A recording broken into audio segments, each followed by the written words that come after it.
Hello, അങ്ങനെ പള്ളിച്ചട്ടമ്പി ഉണ്ട് കേട്ടോ. ഇത് പടത്തിൻ്റെ കംപ്ലീറ്റ് റിവ്യൂ ആണ്. 10 പൈസയ്ക്ക് എനിക്ക് പടം ഇഷ്ടപ്പെട്ടില്ല കേട്ടോ. പടത്തെക്കുറിച്ച് എന്താണ് പറയണമെങ്കിൽ സത്യം പറഞ്ഞു കഴിഞ്ഞാൽ ഈ വിഷുവായിട്ട് നമ്മൾ ഈ സിനിമ കാണാൻ പോയിട്ട് എനിക്ക് ഇല്ല ശശിയായിട്ട് വന്നതിൻ്റെ അവസ്ഥയാണ് കേട്ടോ. നമുക്ക് ടോവിനോയിൽ നിന്ന് തന്നെ തുടങ്ങാം. ടോവിനോ എനിക്ക് ഈ പടത്തിനകത്ത് സത്യം പറഞ്ഞു കഴിഞ്ഞാൽ ചില ഇമോഷൻസ് ഒന്നും വർക്കൗട്ട് ആയില്ല. ടോവിനോ ട്രൈ ചെയ്യുന്നുണ്ട്, പക്ഷേ ആ ഇമോഷൻസ് ഒന്നും വർക്കൗട്ട് ആവുന്നില്ല. അതുപോലെ തന്നെ ചില ആക്ഷൻസ് ഒക്കെ എനിക്ക് ഒട്ടും ഇഷ്ടപ്പെട്ടില്ല കേട്ടോ. എക്സ്പ്രഷൻസ് ഒന്നും പോരാ. അതേപോലെ തന്നെ കൈഡു ലോഹാർ വെറുപ്പിച്ചേക്കുന്നതിന് കൈയും കണക്കും ഇല്ല. അവൾ എന്തിനാ കാസ്റ്റ് ചെയ്തതെന്ന് എനിക്കൊരു പിടിയും കിട്ടുന്നില്ല. മലയാളി ആക്ട്രസ്സുകളൊക്കെ ഇല്ലെങ്കിൽ നിങ്ങളൊരു മലയാളി ആക്ട്രസ് അല്ലാത്ത ഒരാളെ എടുത്തു കഴിയുമ്പോൾ അറ്റ്ലീസ്റ്റ് ഡബ്ബിങ് പ്രോപ്പറായിട്ട് ചെയ്യിപ്പിക്കുക. മലയാളി ആക്ട്രസ്സുകളൊക്കെ വേറെ ഭാഷകളൊക്കെ പോയി ചെയ്യുമ്പോഴത്തേക്ക് എത്ര നല്ല രീതിയിലാണ് അവർ ആ ഒരു ഡയലോഗ്സൊക്കെ കാണാതെ പഠിക്കുന്നതൊക്കെ.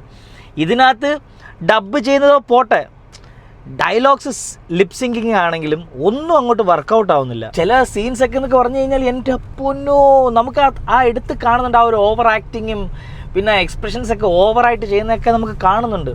അതേപോലെ തന്നെ നമുക്കിനി ഡയറക്ഷനെ കുറിച്ച് പറയുകയാണെങ്കിൽ നമ്മുടെ ഡയറക്ടർ ഡിജോയ്ക്ക് എന്താണ് പറ്റിയെന്ന് അറിഞ്ഞൂടാ. ജനഗണമന ഫസ്റ്റ് എടുത്തു, സെക്കൻഡ് എടുക്കാൻ പറ്റിയില്ല. ഇതും ഫസ്റ്റ് കൊണ്ട് നിർത്തിയേക്കുവാണ്, ഇനി സെക്കൻഡ് ഉണ്ടാക്കാൻ പോവാണ്. എന്തിന്? ക്യാമിയോ ആയിട്ട് രാജുവേട്ടനെ കൊണ്ടുവരുന്നുണ്ട്, പൃഥ്വിരാജ്.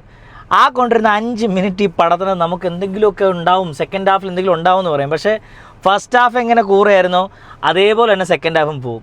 പിന്നെ ക്ലൈമാക്സിൽ എൻ്റെ പൊന്നോ ഇല്ലോ, ബാഹുബലിയുടെ തൊട്ടൊരു സീനുണ്ട്. ടോവിനോ വന്നിട്ട് നമ്മുടെ രാജുവേട്ടനെ കൊല്ലാൻ വരുന്നൊരു സീന്. അത് ഒരു ലാസ്റ്റ് സീൻ ഇടുമല്ലോ, നമ്മുടെ ബാഹുബലിയിൽ ഇട്ടില്ലേ, കട്ടപ്പ എന്തിനാ കൊന്നേന്ന് വിട്ടു. അതേപോലെ തന്നെ ഇതിനകത്തൊരു ടൈലൻ്റ് ഇട്ടിട്ടുണ്ട്. എന്തിനാ നമ്മൾ സെക്കൻഡ് പാർട്ടിന് വേണ്ടിയിട്ടുള്ള ഒരു ആകാംക്ഷ കാരണം.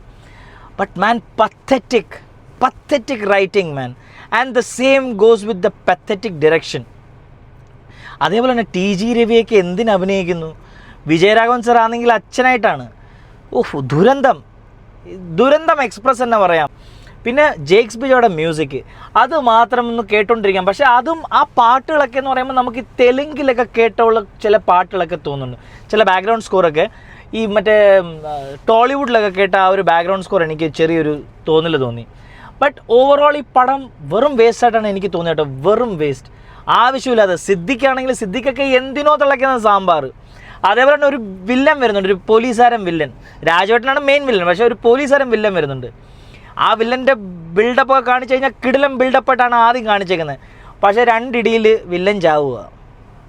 അത് ഓരോരോ ദുരന്തങ്ങൾ. പടം ഇതേപോലൊരു മൂഞ്ചിയ പടം ഞാൻ ഈ അടുത്തിടയ്ക്കൊന്നും കണ്ടിട്ടില്ല. ഇത്രയും വലിയ ബിഗ് ബഡ്ജറ്റിലൊക്കെ ചെയ്യുമ്പോൾ അത് ഇത്രയും നല്ല ക്യാമിയോ ഒക്കെ ചെയ്യുമ്പോഴത്തേക്ക് അറ്റ്ലീസ്റ്റ് സ്റ്റോറി ലൈന്, ഡയറക്ഷനൊക്കെ ഒന്ന് ശ്രദ്ധിക്കണ്ടേ. ഈ പടത്തെ ഞാൻ 5-ൽ ഒരു 1 കൊടുക്കുന്നു. അപ്പോൾ ഇതേപോലെ റിവ്യൂ ആയിട്ട് ഞാൻ വരുന്നതായിരിക്കും. Take care, bye. Happy Vishu from Mumbai Mallu from Kochi.